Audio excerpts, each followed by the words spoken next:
নমস্কার। আজ বাংলা ২৬শে অঘ্রাণ ১৩ই ডিসেম্বর শনিবার। জ্যোতিষশাস্ত্র এবং পঞ্জিকা মতে আজ আপনারা কলমি শাক খাবেন না। তো চলুন আজকের রাশিফল আলোচনা করা যাক। মেষ রাশির আজকে কিন্তু খুব হতাশের মধ্যে দিয়ে দিনটা কাটবে।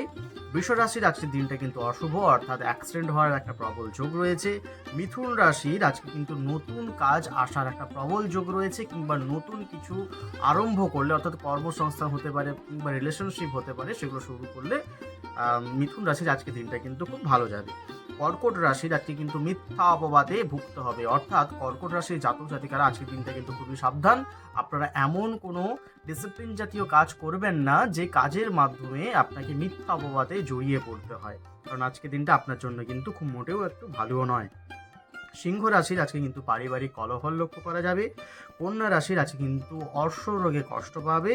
তুলা রাশির আজকে কিন্তু শারীরিক পীড়া, অর্থাৎ সর্দি, কাশি, হাঁচি, গা হাতে চুলকনি, অ্যাক্সিডেন্টের যোগ কিংবা কাটাছেঁড়া হতে পারে।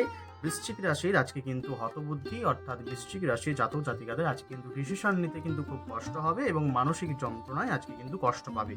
ধনু রাশির আজকে কিন্তু গৃহবিবাদ, অর্থাৎ বাড়ির মধ্যে কলহল লেগে থাকবে, কিংবা আপনার বাড়ির পাশের সঙ্গে আপনাদের বাড়ির ঝামেলা হতে পারে। মকর রাশির আজকে হানি, অর্থাৎ সর্বদিক থেকে মোটের উপর ভালো নয়। কুম্ভ রাশির আজকে কিন্তু অশান্তির মধ্যে ভুগবে, অর্থাৎ মানসিক অশান্তি হতে পারে কিংবা শারীরিক অশান্তি হতে পারে। মীন রাশির আজকের দিনটা কিন্তু শুভ, অর্থাৎ সর্বকর্মের দিক দিয়ে মোটের উপরে কিন্তু শুভ। তো যাই হোক, সবাই ভালো থাকুন, সুস্থ থাকুন, জয় মাতারা।